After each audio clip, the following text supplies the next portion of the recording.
Hey, friends of the podcast. We are back. I am Vol, and you are... Vol. No, space. Otter. Yes, I am the Vol, and you are the space. What? You are the space. You are the final frontier. I don't like Star Wars. Is you where people go when they boldly go where no man has gone before? Are you referring to Boldly Flee by the Nostalgia Critic, that like 4-hour crap movie? I have no idea what that is.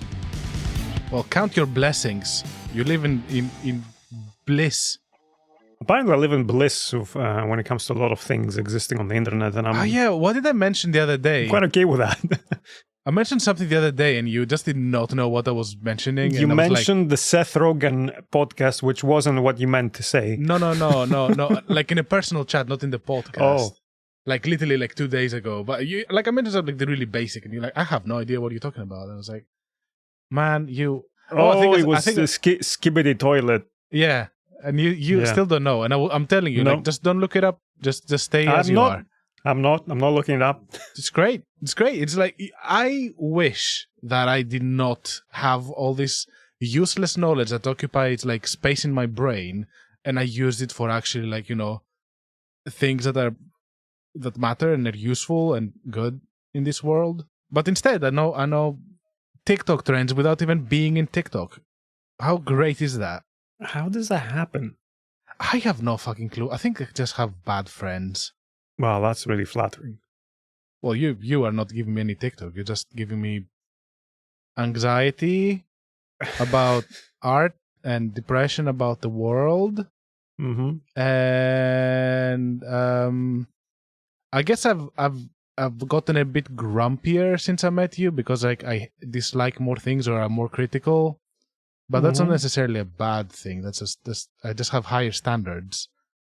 But then at the same time, you are too grumpy at some points, and I'm like, I try not to be that either, to be more open. Yeah. Anyway, hi. I can be very grumpy, but occasionally I will send you cracker milk videos, and you go like, I still don't find them very funny.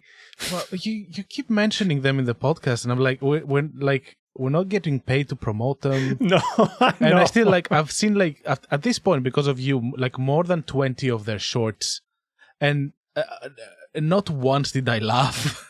I don't know, man. I find them hilarious. Anyway, that aside, we're here to talk about something serious today. Okay, milquetoast sketch comedy people. Like, I'm sorry, I don't find you funny. It's not you. It's me.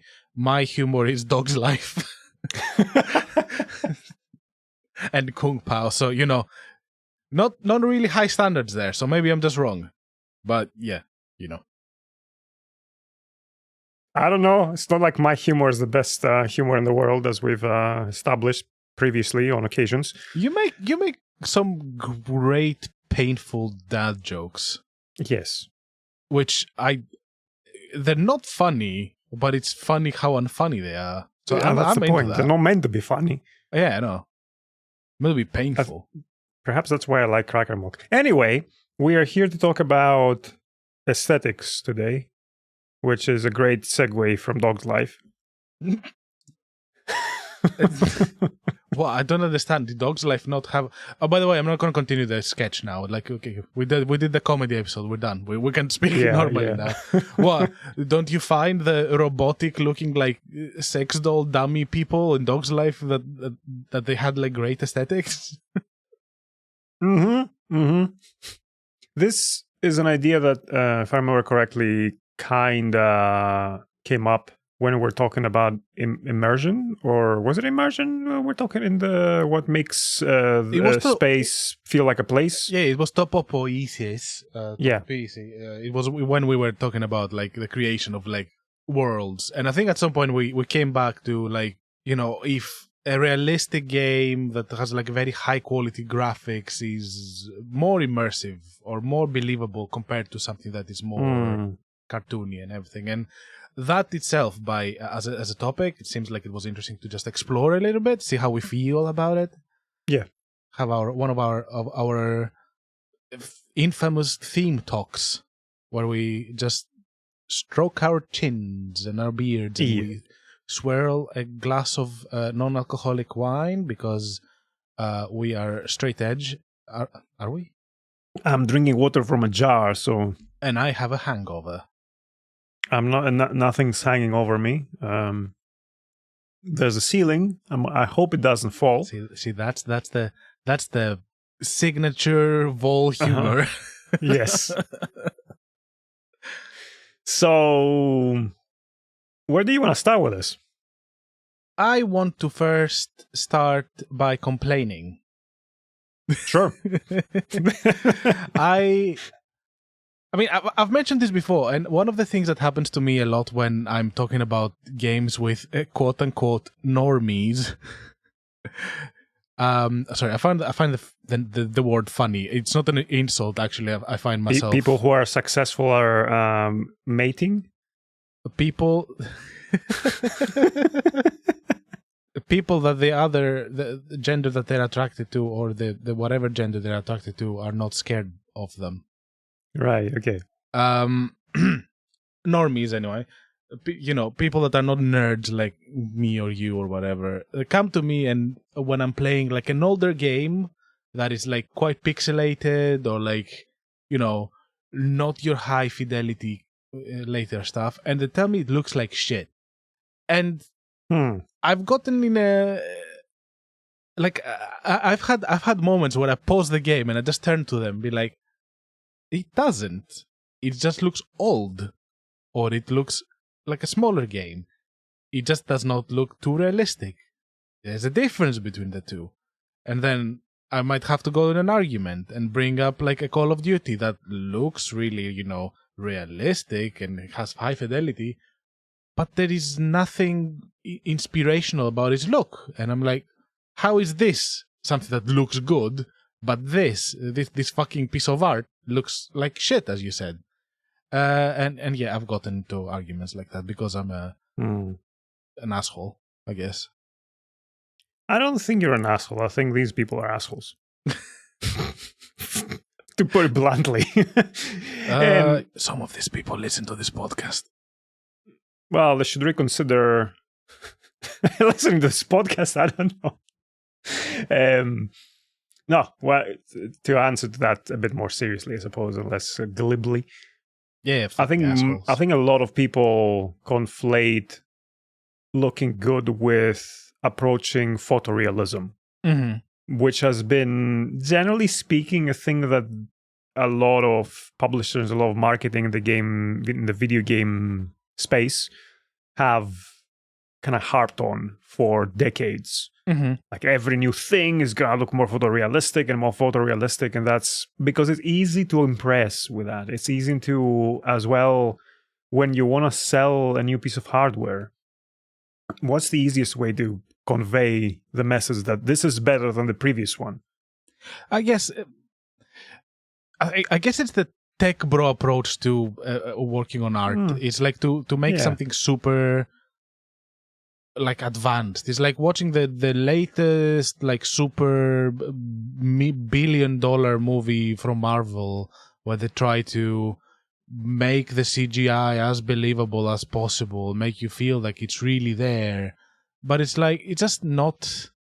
I don't know, like for example, and don't get me wrong, like when I was younger, I was impressed by stuff like that. There was a part of me that, as I perhaps mentioned in the Games Are Over episode, that there's a hobby approach partially for me when it comes to video games, and from that hobby approach, I enjoy like learning about the tech and seeing the developments and all that stuff. However, like I have this memory from, I think I was still in high school when the game came out, like the first 3D Prince of Persia on PS2, The Sands of Time. Yeah. And I remember sitting and playing this with a friend, and I'm going like, this game looks really pretty, I think I said looks really good. And my friend corrected me that this game didn't look really good because graphics, techniques and all whatever. And I'm like, yeah, but this looks really beautiful. I don't fucking care. Sands of Time was like very stylish, I remember. It was, and I, from memory now, because I have not played it in ages, I remember how nicely the color palette blended with Yeah. the environments and the atmosphere it created as a result of that. Obviously, it was a PS2 game, so graphically speaking, if you compare it to something running on a PC at the time, maybe it didn't look good, quote unquote. Ah, dude, fuck off. PS2 had Shadow of the Colossus. We're to talk about pretty games. Yeah. There's a part of me that would look at like game demos or like engine demos and go, oh man, this looks, this is approaching like photorealism. That's cool. But that alone is not enough to call something good looking, in my opinion. So we have to kind of talk a little bit about what we mean by good, because some people, when they say something looks good, all they mean is it looks good on a scale of how photorealistic something looks. Does it look like real life? Yeah. So if that's what they mean, when they look at something that doesn't look like that and say this looks like shit, all they mean, I think, is this doesn't look photorealistic. Games today should be looking more photorealistic than games of yesterday. Therefore, it doesn't look good. I don't agree. No, me neither at all. Yeah. Like I find this such a reductive kind of approach. It's like watching films and you want everything to look like a Christopher Nolan movie, and if you watch an animation that is like 2D hand drawn, you say that looks like shit. Not even that. Like if we take it a step further, this is to illustrate how absurd this kind of race is. It's like looking at a film, and if it doesn't look like a soap opera, so everything being completely bland and stylized, and as if you're shooting like a home video, it's saying it looks bad. Yeah, which is something also like I will bring up, especially because like Christopher Nolan is not photorealistic in that sense. He's very stylized. Let's make sure like something being photorealistic is not gonna make me not like it visually. Yeah, because I'm gonna bring like two examples in a little bit that are in a vast contrast between each other. They're both photorealistic, but one I like, one I don't like. Visual wise, like just aesthetically speaking. But I think like it is generally like a very just like not progressive mindset when it comes to speaking about art. That the most we're looking for is fidelity, realism, grandiosity, and not like, but what is the technique there? What did the color, like, what did they choose with the colors? What did they choose with the shots? What did they choose with the lighting? Like, something to create a moving painting. It's very monodimensional or unidimensional. I suppose it's monodimensional, unidimensional. You know what I mean? It's a one-dimensional approach, because if that kind of approach, graphical approach, serves what the game tries to convey, then that's fine. It's probably that I'm probably gonna call it at that point looking good, in the sense that it fits thematically with what the direction is overall.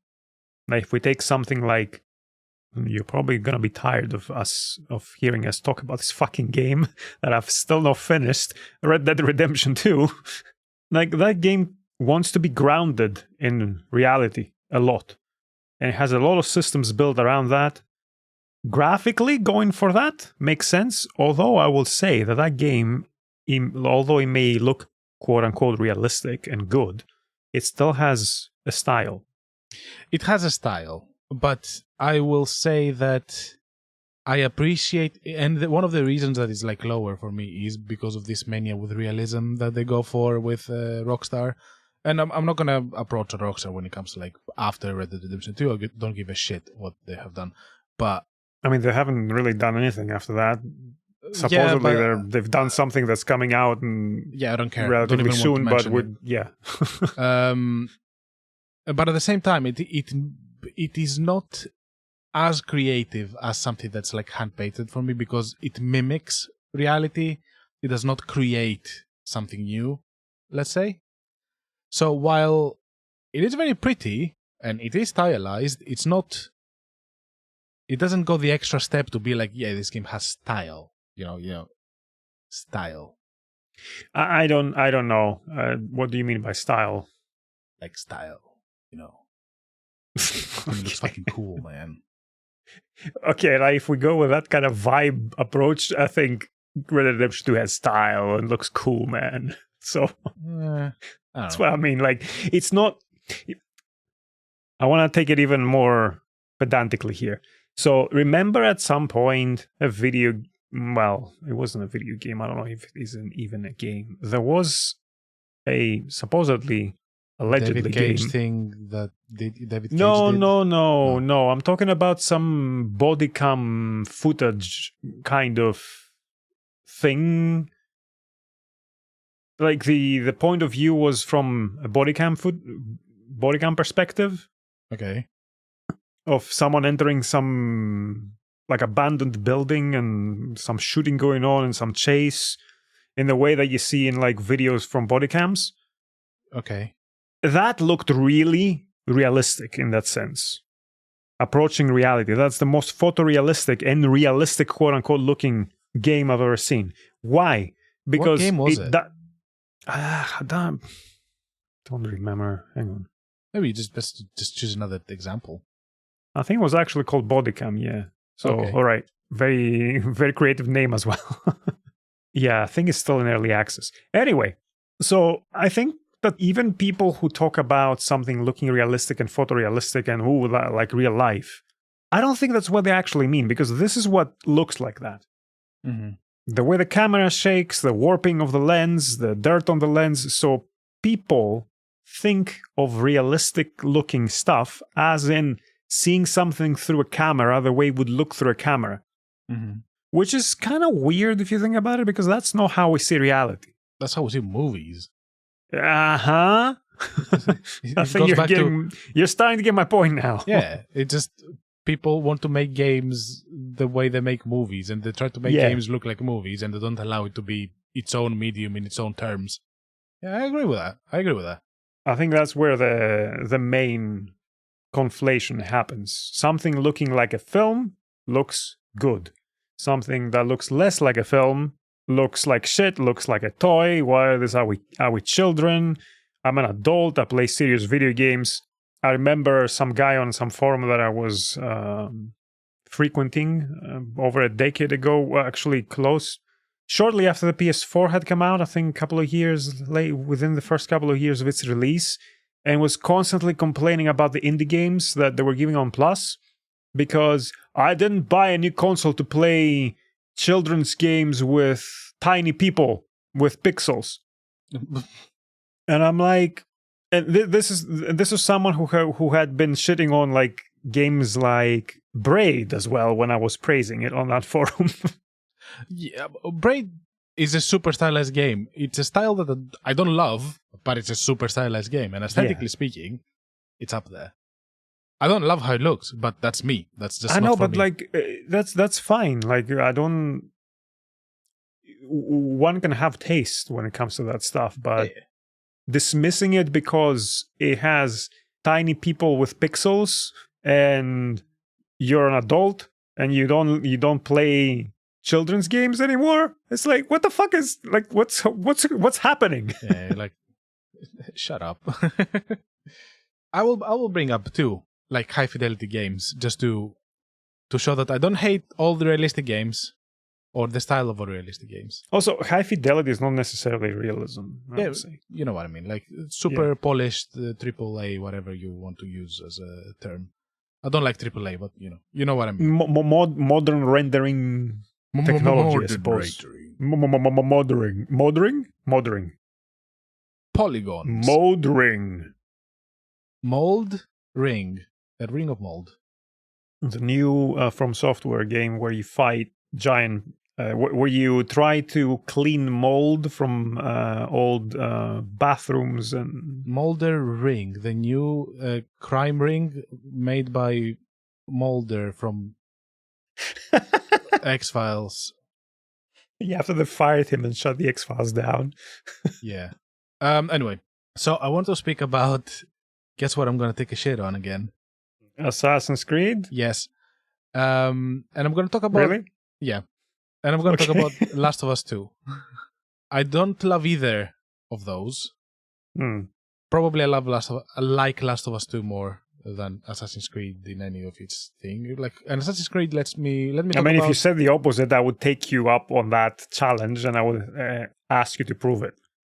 I would much rather play Last of Us 2 than Assassin's Creed, and Last of Us 2 puts me in a very dark place that is not nice. Yeah. Like that. Anyway, I'm not talking about Last of Us aside, yes. 2 as a piece of art. I'm talking about it as aesthetically wise. Last of Us 2 has some amazing looking stuff. Like, it's super realistic. The graphics are like super clear. People look like people, like as close as like I would think that something could get. But they use lighting in a great way. They're like there are scenes that like they use colors like really creatively to make them have like a different feel. Like, it is not straight up just look, this looks real. Because then I look at a game like Assassin's Creed Jamaica, a Black Flag, which just looks like it's just mimicking real life, but I did not feel like it really had like a style. Like, I was looking at them, I'm like, I'm not inspired by this. Like, there's no moment that is like, because even if you want to mimic cinema, which is cinema is part of video games. It is one part of it. Yeah. Like, but there's no cinematic language in it compared to how it was with The Last of Us Part 2, which is a game that I don't like, again, but aesthetically speaking was fantastic. Yeah. You know what I mean? There was like just this inspiration, this love that exists in that game, as bad as misguided as I consider it. But, put those two next to each other, and to me it's night and day, which one is like aesthetically better and which one is just a bit more devoid of a character. I don't know if Assassin's Creed Jamaica is the best example I would come up with for this, because I think on some level it's a little bit cartoony in its style. It's the one I have played. I know. I think I'm gonna show my age a little bit here, but the game I always tended to juxtapose against photorealistic games, but with an art direction, an art style, and aesthetic choices and creative choices with lighting, mood, as you say, all that is Crysis. Like, everyone was happy, like losing their mind over how good Crysis looked, and it was like the blandest shit ever for me. From the very little I've seen, it mimicked a very specific time in cinema when action sci-fi movies had a specific look, and that had a specific look, which I didn't care for. Okay. Never played Crysis, and I don't think I ever will. I mean, it was very graphically impressive in terms of... Yeah, I remember it was like... It was the next step back in the day. Yeah. And people were losing their shit. And also, like, no one's PC could run it. Well, they eventually ported it to the 360, which was quite funny. And did not look as good as... no, obviously not, but they made some choices. I mean, it looked good for the console, like, don't get me wrong. And an interesting... Actually, speaking of ports and how sometimes... I mean, the lighting had changed a lot for that game and all that, but this reminded me of actually The Witcher 2. Mm-hmm. That's a game that looked really good for its time, but it had its style as well. Witcher is... I mean, we talk a lot about The Witcher. I was not going to bring it up, but hey, here it is. It has, like, real distinct character design to the point that I'm like, this is not someone trying to mimic reality. This is someone that's trying to make characters, and this is someone that tries to make, like, locations with character. Yeah. Because, like, yes, it's, like, high in graphical quality, but it's not mimicking real life. It's not trying to be a movie. It's trying to be its own thing. A magical place. Characters look fun, Yeah, and I think the lighting can carry a lot of the atmosphere in some of these games and set the tone. The port that they did for the 360 for some reason looks better to me, even though objectively, or technically rather, perhaps speaking, it's a worse looking game. Mm-hmm. But whatever they did to make it work on that console seemed more pleasing to me. There was a lot of bloom in the PC that made it look a little bit too plasticky in some scenes. Anyway, I'm getting into the reads now, but if we're to talk about, like, what aesthetically pleases us, I think it is relevant, I suppose. But this is an example of a game like looking technically worse, but I liked it more in its visual style as a result. Interesting. I don't know, like, between the two. I think if we also, like, go back to Call of Duty, like, I think Call of Duty always look like shit. Like, it can look really realistic, and like, the graphic quality is, like, unquestionably good at times, but I should say that I've not followed Call of Duty after Black Ops 1.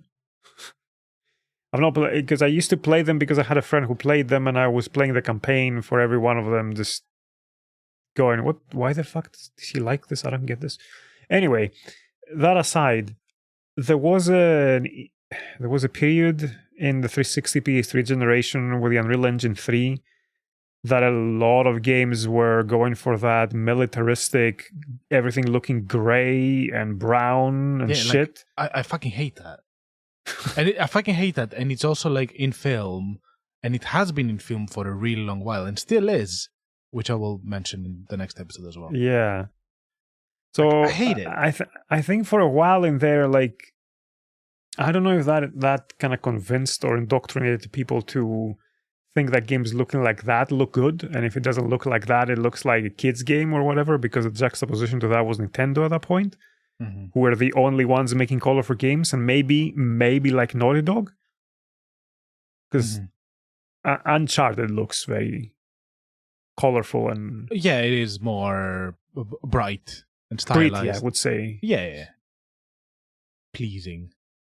And Nintendo, like, you know, for all their messes or whatever that we have been going through for years and years and years, like, I do think that they're super stylized, and that is never let go. And I will give them kudos for that, because I always find their games, like, visually inspiring, even if you hate how Mario looks. Yeah, and I think it's probably helped that they've abandoned the tech race quite early. Yeah. Quite early, I don't know. They abandoned it with the Wii, because the GameCube was still quite a powerful console compared to the PS2. But they didn't, even with that one, they didn't go for photorealism in the games. No, they kept their style, and that mattered more to them, because they're creating like a brand look that is consistent and unique to themselves. I don't really like a lot of their stuff, but that's beside the point. That's just personal taste. Yeah, not like I don't like. It's not my favorite, and I will mention like some of my favorite examples in a bit. But I appreciate it. I appreciate the will to stand out in all of this, to not fall down the loop of these like gray shooters, you know? Yeah, I'm just glad we're out of that period. I'm just glad we're getting Unreal Engine games now that look like fucking Clair Obscur. Yeah. Because super stylized. I don't think it's the engine's problem. I think it's whatever the culture was around that time of let's make it look like a grimy. Yeah, it's the culture and the tech bro kind of like attitude when it comes to leading games to something new. And we did talk a little bit about if like does realism really improve immersion, or does high fidelity really improve immersion? Like I have an answer. I just want to hear from you as well. I think it depends on how it's used by the game, because depending on what kind of things you can do when the game allows you to do, it can make or break that immersion for me. Movement and animation plays a huge role as well. But overall, I would say that perhaps cohesion is the key for me. Like I can feel immersed playing like games looking like PS2 games. Because after a while, my mind just get used to it and goes like, well, that's what this world looks like, and I take that as a given now. So there's a suspension of disbelief always going on there. I think if we break immersion down to be more presence in the world, I don't think photorealism is important for me. No, it's not. It's not for me either. Personally, like when I was younger, like I was falling into the trap of like, oh look, this looks like better. It looks like a movie. You can just watch it because it looks like a movie. You know, kind of approach that eventually just went away. And not because like I just sat down to think about it, but because it ended up just being like, yeah, but you're all doing the same thing. Like my eyeballs are not getting enough eye candy to appreciate what I'm playing right now. So games like that look like a bit more gray, a bit more, realistic in the way that was happening back in the day. I started being a bit like, yeah, but this tiny game with pixels is just so much more stylish and pleasing that I am like my heart is just more in it. It's just more open to it in a way. And while something being more realistic might lower a suspension of disbelief for some people.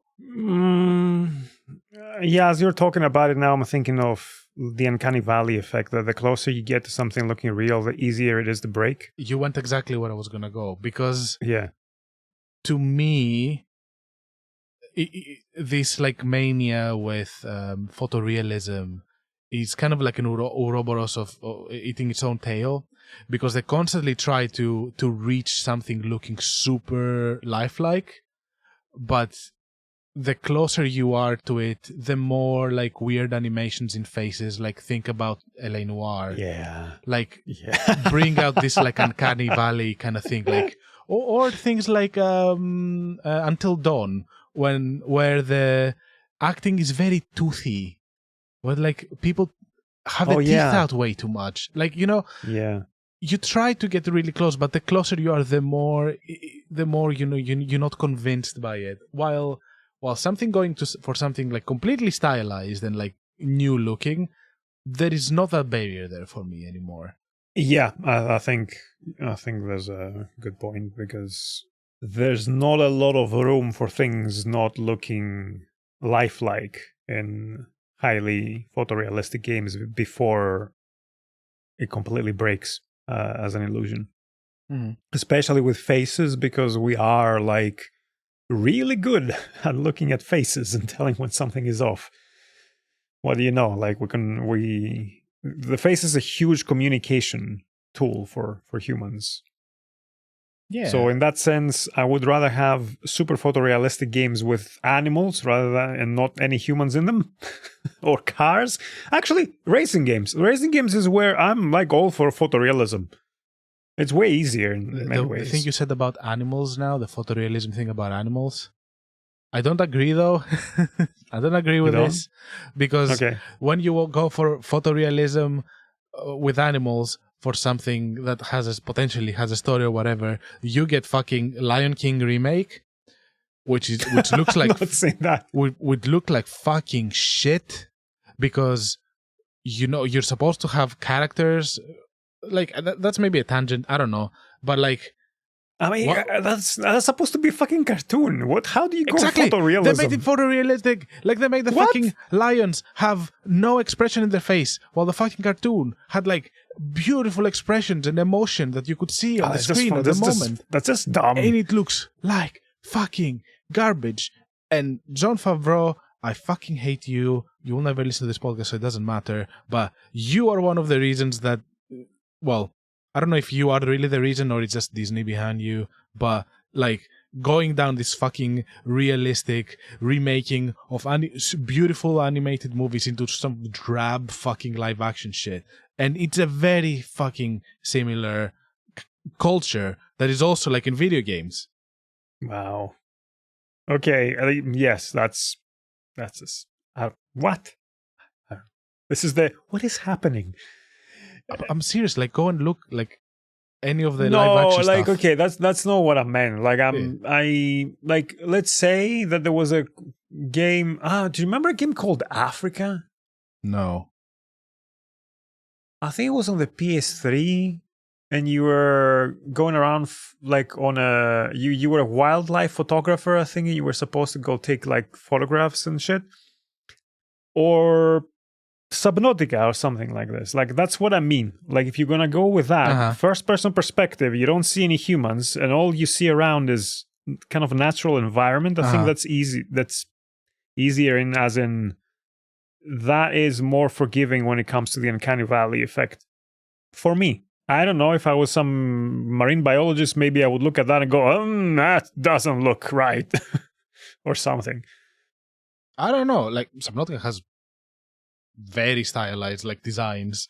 I would not say it's the most like photorealistic, and it helps it. It helps it because like Fair enough. It's a different world. I'm not supposed to be trying to compare it with what I'm used to in real life. It's a different thing. It's super colorful. It's fine.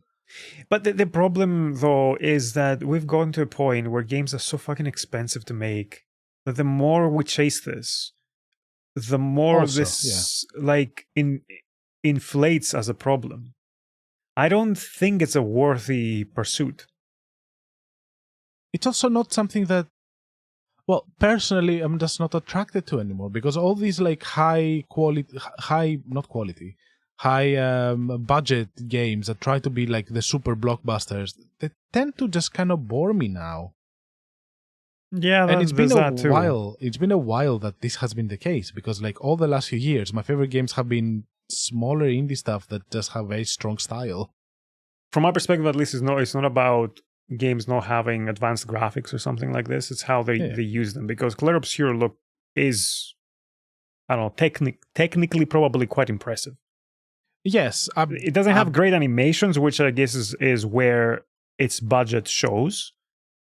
I've heard people complain about Clear Obscure as well because of the look, because it looked like shit or whatever. But you know, yeah, but I don't know what that perspective is. I get that the animations are not great. The animations are perhaps Xbox 360 level animations, but I don't care that much. Outer Wilds is also a very beautiful looking game and also good looking in its own way. Like, these are not. I want to, I suppose, clarify that I don't necessarily mean that I prefer 2D sprite style and pixel games. Like, I like those too, but I like games looking like that. Like, there's something that can be conveyed, to me at least, by those games that I don't think they would have been that successful or that evocative if they were looking like PS1 games or something like that. Like, there is some value in it. I just don't think that this endless pursuit of everything looking as photorealistic as possible beyond this point is worth pursuing.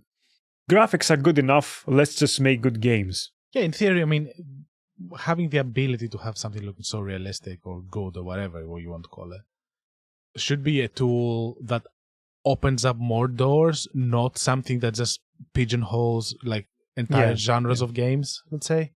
Yeah, I agree. Like, there's the example, as you said, there's the example of something like Assassin's Creed or Crysis, and then there's the example of something like The Last of Us.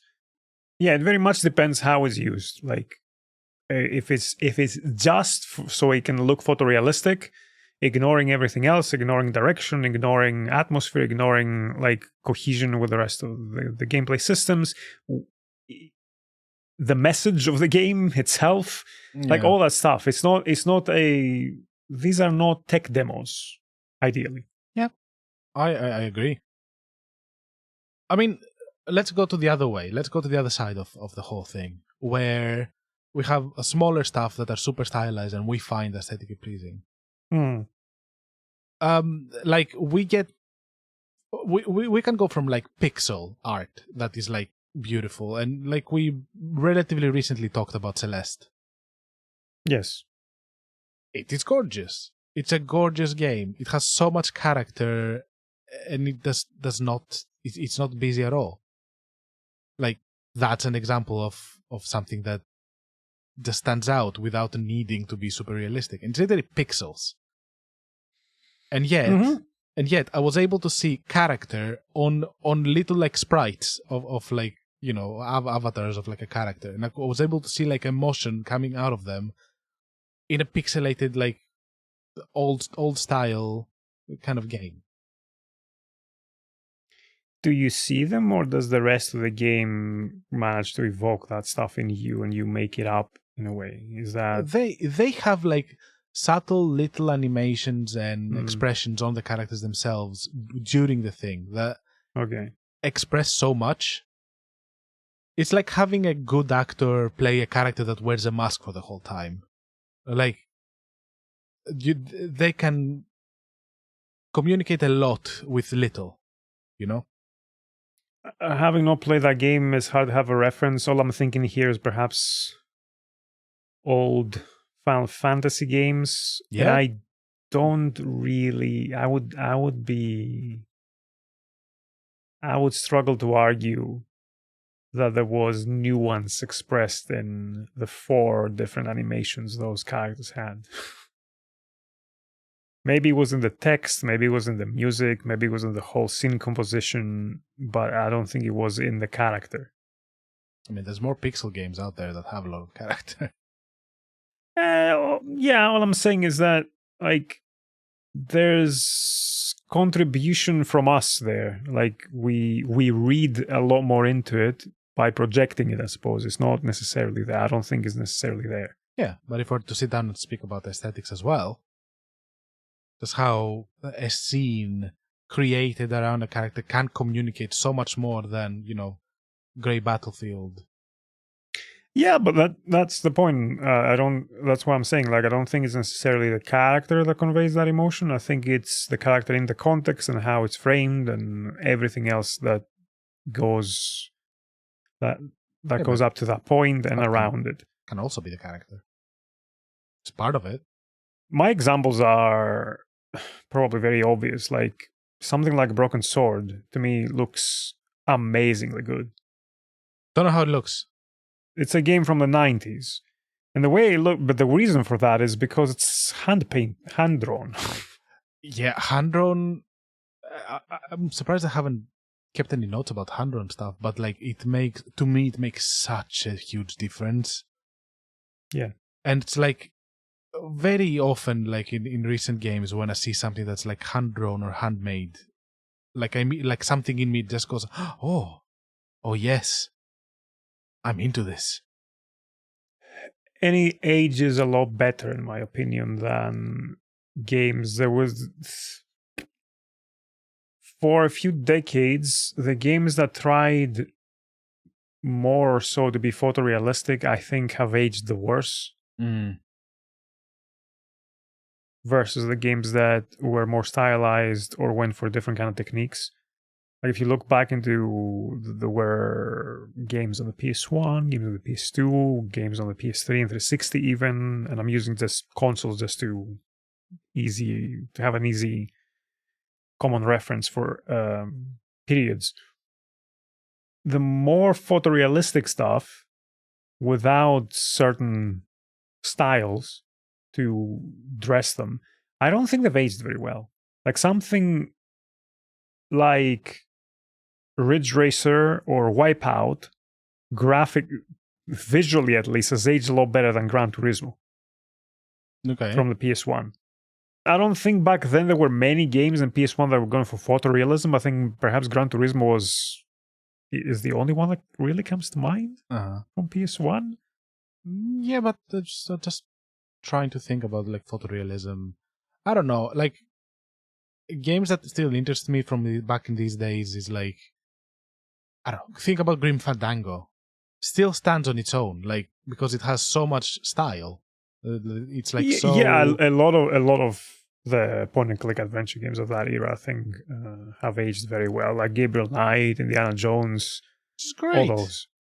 And we have a resurgence today. Like, there's a lot of games coming up like that in my mind, they're very beautiful. Like Primordia, I've mentioned a few times, is one of them. Yeah, that's something that I want to check eventually because of speaking about it positively. Disco Elysium looks amazing. Disco Elysium does look amazing. I think my favorite thing of Disco Elysium is like the avatar pictures that are so clearly just like handmade and beautiful. Anyway. Yeah. But, you know, it doesn't mean that, like, I only like pixely stuff. Like, other, like, 3D stuff as well can look, like, super stylized and great. Like, I don't know, Persona 5 that I played recently. It's very stylish. Like, stands out, like, so far away from, like, so many other games. Or, like, a game that I picked up recently and I'm enjoying is called Angerfoot. Do you know Angerfoot? Nope, I don't know Angerfoot. Super stylized as well. And it's literally a game about kicking people.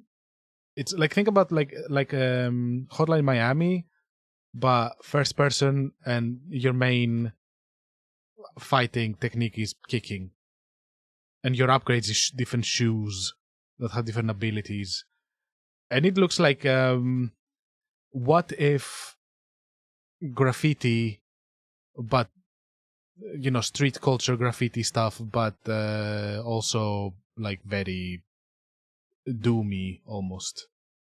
Yeah, I think as with a lot of these discussions, we come to conclusions that are basically, well, it depends. I guess, yeah. I guess it because does. It does. Like it's one of the many verbs in the vocabulary of video game makers, and sometimes it's all they do is it's almost like you're writing a novel and you're using 5 words. Yeah. While you have an entire language. It's a tool. It's an expressive tool when used well. I think it can help the game. When it's the only thing that's chased, I think it ends up with something that's boring and uninspired. I agree. Totally agree. And there's a lot of times that also with movies, I'll go back to movies, sorry, that I watched them and I was like, this would just be better as an animation.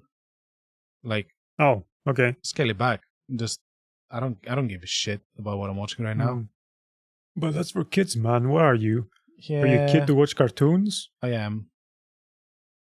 I love animation, sorry. I love 2D stuff. I love cartoony stuff. I just don't care. One of my favorite TV shows is Avatar: The Last Airbender. Not the Netflix live-action remake. For fuck's sake. It's the original one. Yeah, that's okay. Tangent here, but we don't need to go deep into it. But there is this trend.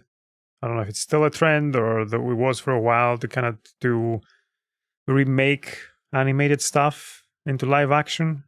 Oh yeah, it's still a trend. Same thing goes for video game adaptations. I suppose that would count as making something that is not live action into a live action thing. Just to gritty.